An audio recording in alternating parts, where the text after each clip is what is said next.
vamos a hablar sobre el amor. Sobre el amor a nosotros mismos, que de algún modo es eso a lo que le llamamos autoestima, ¿no? El amor hacia nosotros mismos. De entrada te voy a pedir que cierres los ojos unos segundos y que con los ojos cerrados te imagines a ti delante tuyo. Eso es. Puedes verte. ¿Qué sientes al verte? ¿Qué te produce al ver tu imagen?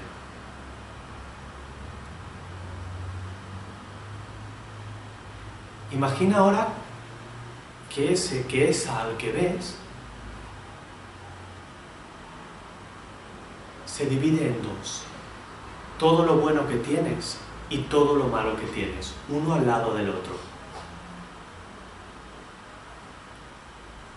¿Cómo se ubica todo lo bueno tuyo?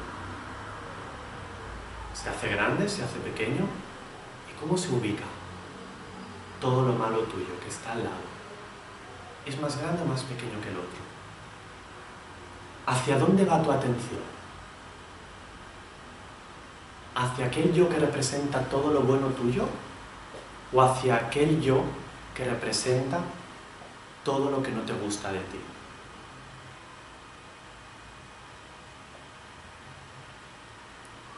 Puedes ir abriendo los ojos. Cuando hablamos de autoestima, en muchas ocasiones hablamos de querernos. ¿Pero querer qué? ¿Lo bueno que hay en mí o lo malo que hay en mí? ¿O todo? Lo bueno y lo malo. En lo que vamos a trabajar durante la charla de hoy tiene que ver con aprender a querer también y sobre todo eso malo. Porque al final, lo bueno de nosotros puede ser fácil de querer. Lo bueno de mi pareja es muy fácil de querer. Lo bueno de mis padres es muy fácil de querer. Pero el amor verdadero no está en querer lo bueno, sino en querer lo que no me gusta. Y fijaros que no uso la palabra malo, lo que no me gusta. Pero empecemos por el principio. ¿Qué es la autoestima? Cuando hablamos de autoestima, hablamos del aprecio o consideración hacia mí mismo. Autoestima, estimación de uno mismo. Hablamos, por lo tanto, del amor hacia mí. Y si hablamos del amor hacia mí, cuando hablamos de autoestima, hablamos sobre todo también de la capacidad de amar que yo tengo. En muchas ocasiones, algunas personas dicen, es que yo quiero mucho a los demás, pero muy poco a mí. Y yo me pregunto, si tienes esa capacidad de amar, ¿cómo puede ser que la expreses con los demás y no contigo? Y la pregunta que me hago a continuación es, ¿estás seguro que amas a los demás? ¿Estás seguro que es posible amar a otros si no me amo a mí? ¿Puedo dar dinero si no tengo? No puedo dar dinero si no tengo. Entonces, ¿cómo puedo amar si no tengo amor hacia mí? Yo creo que si no tengo amor hacia mí, es muy difícil que puedo amar. Lo que puedo es depender. Lo que puedo es querer que los otros me vean con buenos ojos. Y entonces los ayudo continuamente para que me vean con buenos ojos. Pero entonces, si yo no me estoy mirando a mí, si yo no me estoy amando a mí, es muy difícil que pueda amar a los demás. Sé que esto que estoy diciendo puede generar mucha controversia, ¿no? Porque es muy habitual y lo vendemos como algo muy bueno, la capacidad de, no, yo es que amo a todo el mundo, pero no me amo a mí. Y yo insisto, y volvería a poner el ejemplo, ¿puedes dar dinero si no tienes? ¿Cómo lo haces?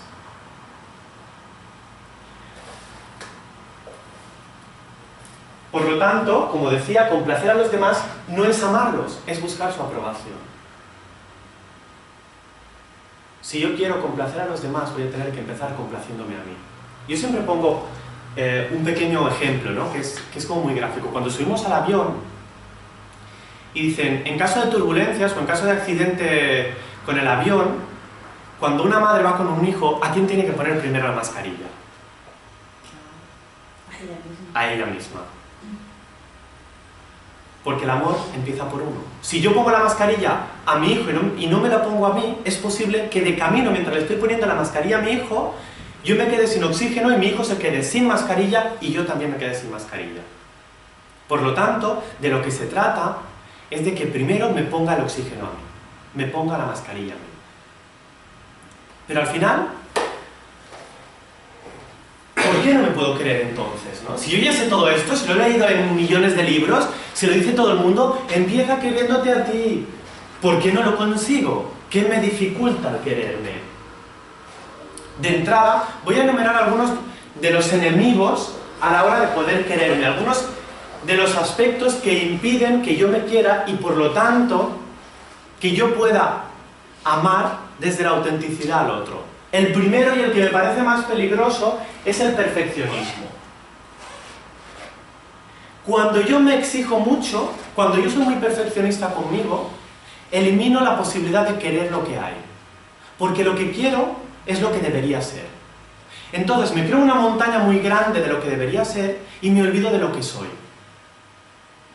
Empiezo a buscar la diferencia entre lo que me gustaría ser y lo que soy. Y de este modo impido la posibilidad de quererme. Porque el quererme tiene que ver con la aceptación de lo que hay y de lo que soy, no de lo que me gustaría ser. Esto es lo que hay y esto es lo que soy. Por lo tanto, si no puedo querer lo que soy, ¿qué voy a querer? ¿Lo que me gustaría ser? ¿La imagen que tengo? Es imposible de querer, porque es un intangible, no existe, ¿no? Pero muchas veces me encuentro en la consulta a la gente que me dice, es que si yo fuese así, es que yo quiero que me ayudes a poder ser más libre, entonces me querré más. Es que yo quiero que me ayudes a controlar menos, entonces me querré más. Es que yo me quiero infinidad de cosas para quererte más. Y no podemos querernos más cuando consigamos. El primer paso es querernos en lo que estamos haciendo y querernos en lo que hay, no en lo que me gustaría que fuese. Es aprender a querer lo que hay, con lo bueno y con lo malo. No hace falta que seas perfecto, porque además es una meta inalcanzable, nunca lo vas a ser. Y eso te va a encadenar a no quererte nunca, porque siempre habrá alguien mejor. Siempre habrá alguien que sabe más, y tú siempre podrás ser más, tú siempre podrás saber más. Siempre podrás ser mejor en lo que sea. Por lo tanto, es aprender a querer lo que hay y lo que es, no lo que me gustaría que hubiese. Los sesgos sobre la mirada. A veces nos es muy difícil ver cosas buenas sobre nosotros, ¿no? Yo en muchas ocasiones, a mí me sorprende, pero cuando en la consulta le pregunto a alguien, cuéntame de tus defectos y de tus virtudes, hay gente que me mira como si le estuviese preguntando una fórmula de física cuántica. Y eso a mí, de entrada, siempre me sorprende, ¿no? Porque a veces nos cuesta mirarnos. Incluso hay gente que me dice, es que esto yo no, esto me lo tiene que decir la familia, esto me lo tienen que decir los amigos, esto me lo tienen que decir las demás personas. No. Si yo no me veo, si yo no me miro, ¿cómo voy a quererme? ¿Cómo voy a querer a quien no soy capaz de mirar? Si yo no miro a mi hijo, ¿cómo se va a sentir? No se va a sentir querido, ¿verdad? Pues es lo que nos pasa con nosotros. Si no nos miramos, si no nos atendemos, si no somos capaces de inspeccionar por dentro lo que está pasando, si nos centramos en conseguir, en hacer, no vamos a poder querernos. Hay gente incluso que ni se da cuenta que no se quiere.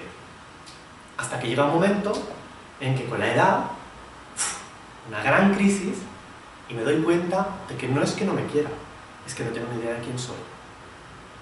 Pero es maravilloso que eso suceda, porque entonces te sitúa en la posibilidad de empezar a descubrirte. Y este es un proceso precioso, ¿no? También ocurre en los momentos cuando una relación se rompe, ¿no? Porque hay una parte de uno que desaparece y entonces otro tiene que empezar a reenamorarse de sí mismo de nuevo, a reencontrarse, y para eso empieza a mirarse. Por lo tanto, vamos a mirarnos.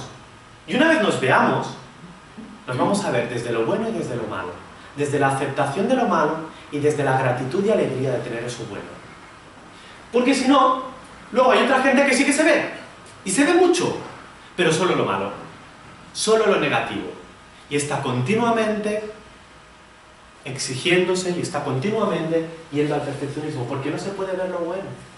Entonces,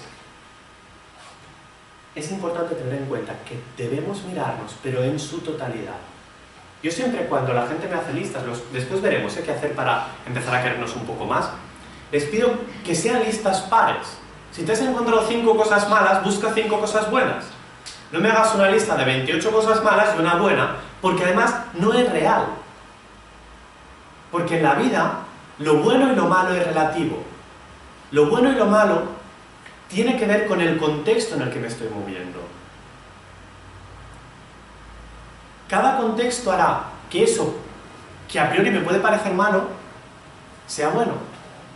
Es decir, por ejemplo, una actitud explosiva, una actitud de agresión, de entrada, la mayoría diríamos, ostras, esto es algo malo, ¿no? Si tú tienes una actitud explosiva, una actitud agresiva, es malo, mejor que lo cultives y que lo erradiques. Pero una actitud explosiva y agresiva, en un momento determinado en el que están abusando de ti, es necesaria, buena y saludable.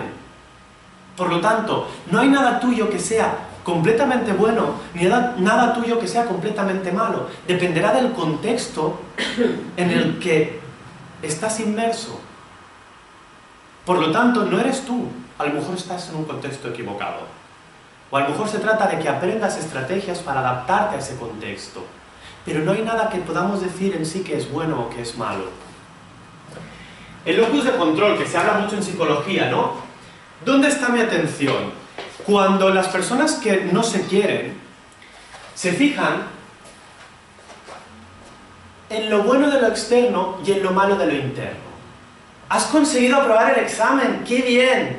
Es que era muy fácil. Vale, no tiene mérito mío. El profe lo ha puesto fácil.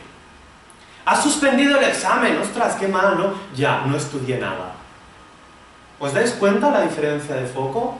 Entonces, en muchas ocasiones la dificultad para quererme tiene que ver con que pongo el foco de todo lo bueno que me sucede, no tiene que ver conmigo. Tiene que ver con el ambiente, tiene que ver con mi madre, con mis jefes, con mi situación laboral, con mi suerte, etc. Todo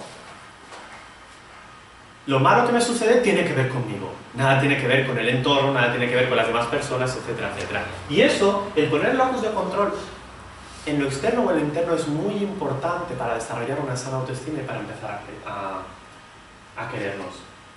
Fidelidad al sistema familiar. Eso también impide que yo me quiera, porque resulta que, claro, ¿cómo voy a ser yo feliz si mi madre ha vivido con depresión toda su vida? ¿Cómo voy a estar yo contento si en mi casa siempre hemos estado serios y enfadados? Entonces, al final, por fidelidad a mi sistema familiar, por complacer a mi madre, a mi padre, a mis hermanos o a todo mi sistema familiar, lo que hago es adaptarme a su manera de vivir y a su manera de ver la vida. Y si ellos han estado enfadados o ellos no se han querido, ostras, es una falta de respeto por mi parte quererme. Y romper esto es muy difícil porque entonces acarreamos culpa. Ostras, es que yo no me quiero sentir bien porque claro, con lo que está pasando mi madre, ya. ¿Y qué le hará más feliz a tu madre? ¿Qué le ayudará a aliviar su dolor? ¿Verte a ti feliz o verte a ti triste y enfadado como ella? Pero en muchas ocasiones, inconscientemente, lo que hacemos es ponernos en la misma situación y en la misma posición que ellos.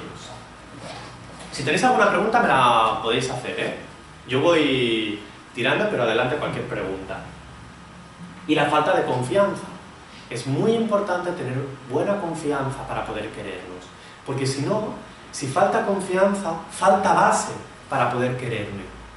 Por eso necesitamos también desarrollar una sana confianza. No una confianza en un tema determinado. Porque hay gente que desarrolla, por ejemplo, confianza. Yo confío mucho en mi capacidad de cocinar, ¿no? Entonces, cuando nos juntamos con los grupos de amigos, yo tengo que cocinar, porque es lo que sé hacer. Y además me molesta que los demás cocinen. ¿Os ha pasado, no? Que alguna vez alguno de vuestros amigos, alguna persona conocida, siempre quiere hacer algo determinado. Y cuando tú quieres hacer eso, te lo impide, ¿no? Porque es como su entorno, su espacio protegido, porque solo tiene confianza en esa parte. Entonces, se quiere mucho en esta parte, pero se quiere muy poco en el resto. Entonces, tenemos que aprender a desarrollar una confianza todoterreno que tiene que ver con aprender a utilizar esa confianza en cualquiera de las situaciones. Si yo quiero desarrollar confianza en la cocina, voy a tener que aprender a ponerme a cocinar.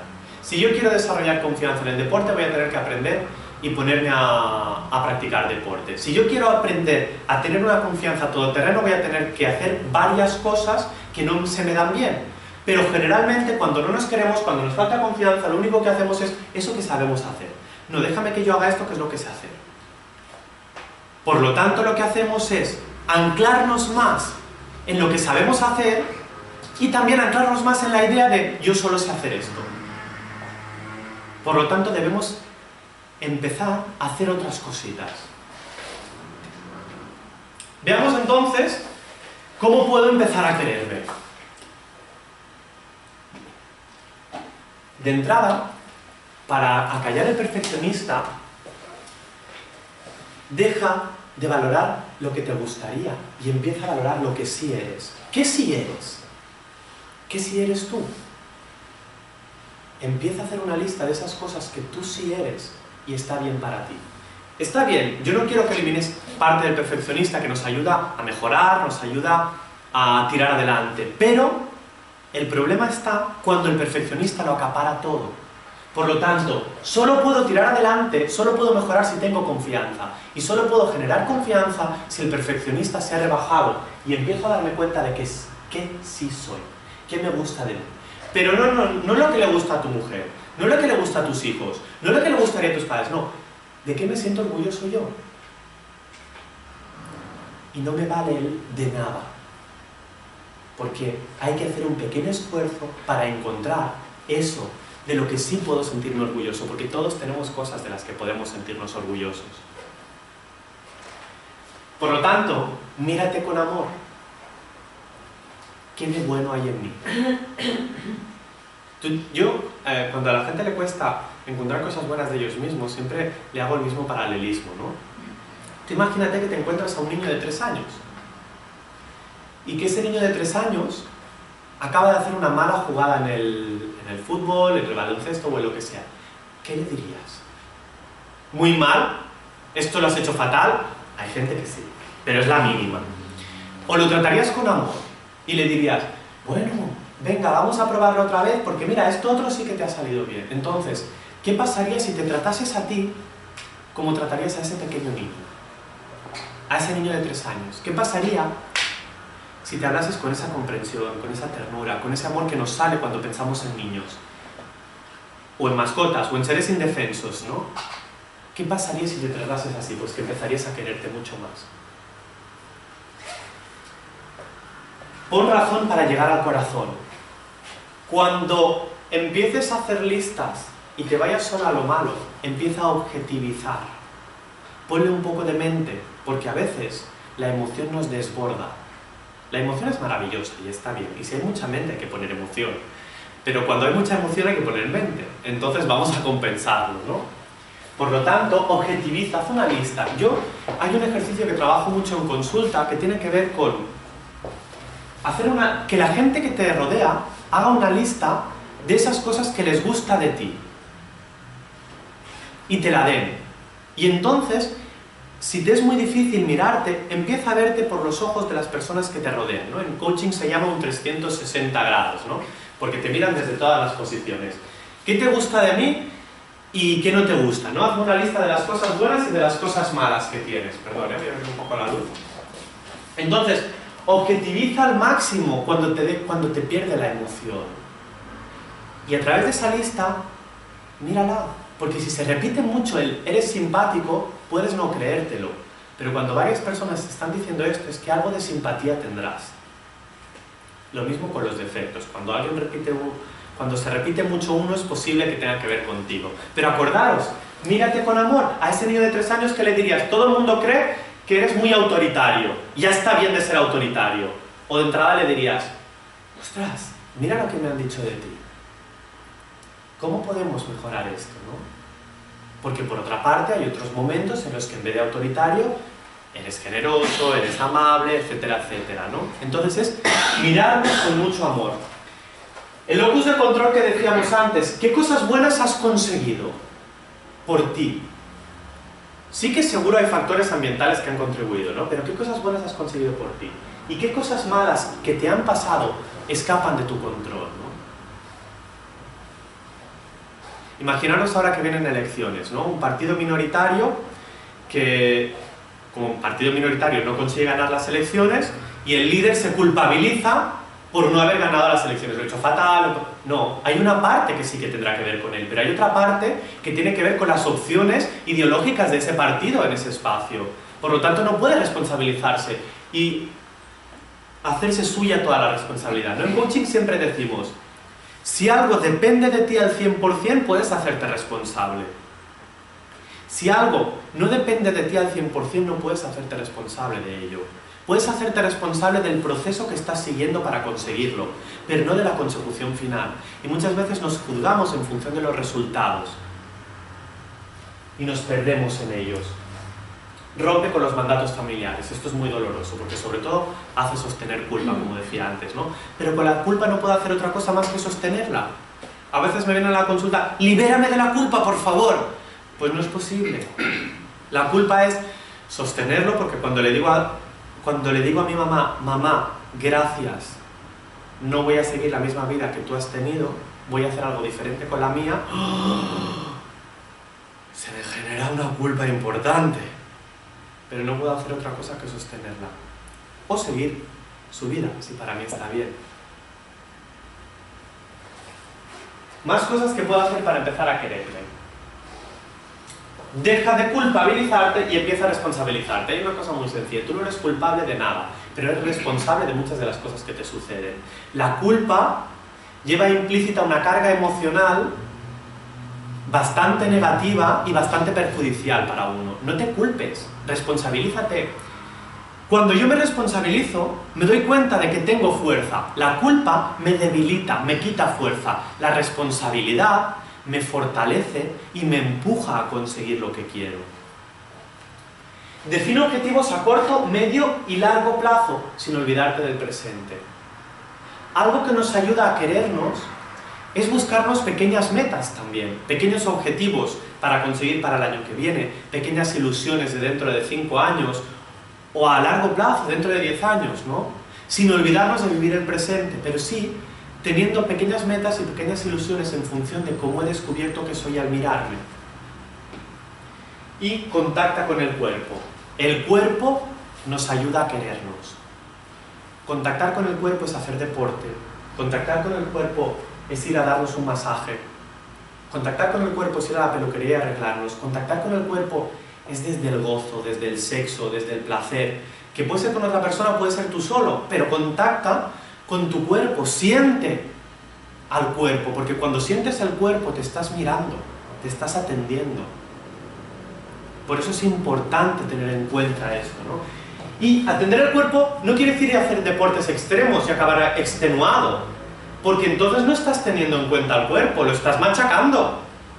Quiere decir sentir al cuerpo, apretarlo un poquito, y luego dejarle reposar, dejarle gozar. Acaríciate, hazte masajes, goza contigo. Porque al final, si hay algo claro en esta vida es que el cuerpo nace y muere. Por lo tanto, lo vamos a tener prestado un tiempecito. Vamos a cuidarlo y vamos a mimarlo, porque en el momento en que empiezo a mimarlo, empiezo a quererme. Es muy bonito en las consultas cuando se ve cuando alguien empieza a quererse, ¿no? Porque de golpe ves que esa persona empieza a arreglarse, de golpe ves que se ha cortado el pelo, de golpe ves... porque se está empezando a mirar. Es muy posible que si empiezas a arreglarte, como al final somos un sistema, da igual donde introduzcas el cambio, ¿no? Si empiezas a arreglarte es muy posible que empieces a verte y empieces también a quererte. Por eso da igual de dónde empezamos, ¿no?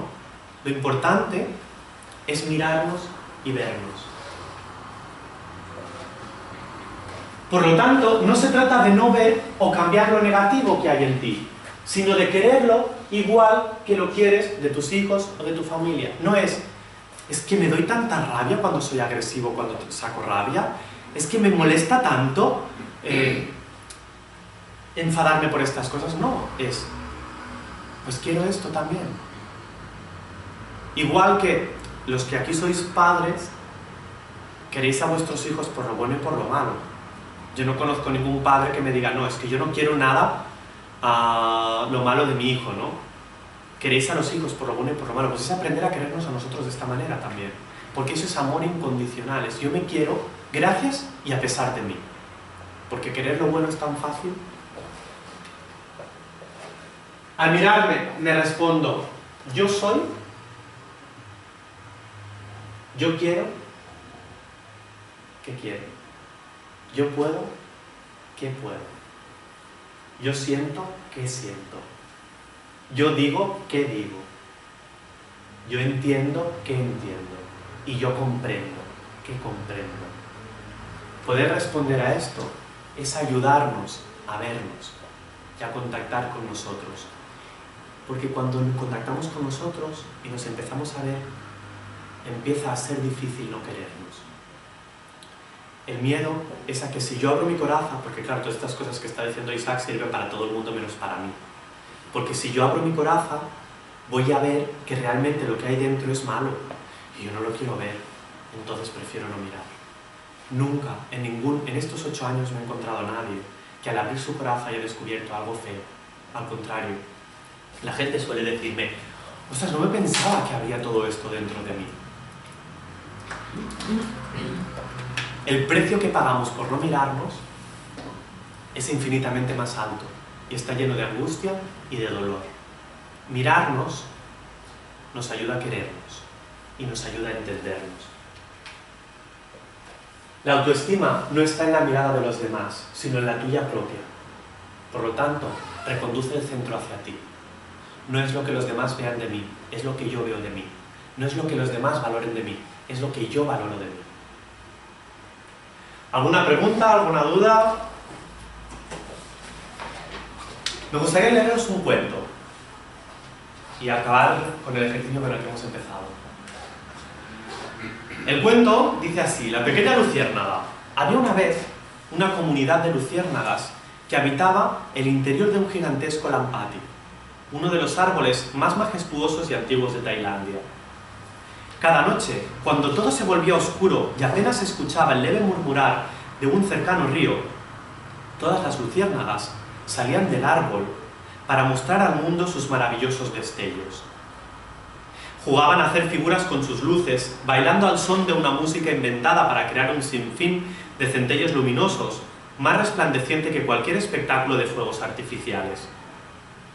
Pero entre todas las luciérnagas del lampati había una muy pequeñita a la que no le gustaba salir a volar.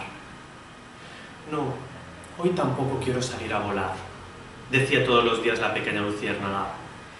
Id vosotros, que yo estoy muy bien aquí en casa. Tanto sus padres como sus abuelos, hermanos y amigos esperaban con ilusión la llegada del anochecer para salir de casa y brillar en la oscuridad. Se divertían tanto que no comprendían por qué la pequeña luciérnaga no les quería acompañar. Le insistían una y otra vez, pero no había manera de convencerla. La pequeña luciérnaga siempre se negaba. No quiero salir afuera, repetía una y otra vez. Mira que sois pesados. Toda la colonia de luciérnagas estaba muy preocupada por su pequeña compañera. Tenemos que hacer algo, se quejaba su madre. No puede ser que siempre se quede sola en casa sin salir con nosotros, decía una madre preocupada. Pero los días pasaban y la pequeña luciérnaga seguía encerrada en su cuarto. Una noche, cuando todas las luciérnagas habían salido a volar, la abuela de la pequeña se le acercó y le preguntó con mucha delicadeza: ¿qué es lo que ocurre, mi pequeña? ¿Por qué no quieres venir nunca con nosotros a brillar en la oscuridad? Es que no me gusta volar, respondió la pequeña luciérnaga. ¿Pero por qué no te gusta volar ni mostrar tu maravillosa luz?, insistió la abuela. Pues, explicó al final la pequeña luciérnaga, es que ¿para qué voy a salir si nunca podré brillar tanto como la luna? La luna es grande y muy brillante, y yo a su lado no soy nada. Soy tan diminuta que en comparación parezco una simple chispita. Pero por eso siempre me quedo en casa, porque nunca podré brillar tanto como la luna. La abuela había escuchado con atención las razones de su nieta y le contestó: ay, mi niña, hay una cosa de la luna que deberías saber, y visto lo visto, desconoces. Si al menos salieras de vez en cuando, lo habrías descubierto, pero como siempre te quedas en el árbol, no lo sabes. ¿Qué es lo que debo saber?, preguntó la luciérnaga con impaciencia. Tienes que saber que la luna no tiene la misma luz todas las noches, le contestó la abuela. La luna es tan variable que cada día es diferente. Hay días en los que es grande y majestuosa como una pelota y brilla sin cesar en el cielo, pero hay otros días en los que se esconde, su brillo desaparece y el mundo se queda completamente a oscuras. ¿De veras hay noches en las que la luna no sale?, preguntó sorprendida la pequeña luciérnaga. Así es, le confirmó la abuela. La luna es muy cambiante, a veces crece y a veces se hace pequeñita. Hay noches en las que es grande y roja, y otras en las que desaparece detrás de las nubes. En cambio tú, mi niña, siempre brillarás con la misma fuerza, y siempre lo harás con tu propia luz. La pequeña luciérnaga estaba asombrada ante tal descubrimiento. Nunca se había imaginado que una luna pudiese cambiar y que brillase o se escondiese según los días. Y a partir de aquel día, la pequeña luciérnaga decidió salir a volar y a bailar con su familia y sus amigos. Así fue como nuestra pequeña amiguita aprendió que cada uno tiene sus cualidades y por tanto cada uno debe brillar con su propia luz. Ay. Yo te animo a que intentes descubrir cuál es tu luna. ¿Cuál es esa luna al lado de la cual tú te sientes pequeñito o pequeñita?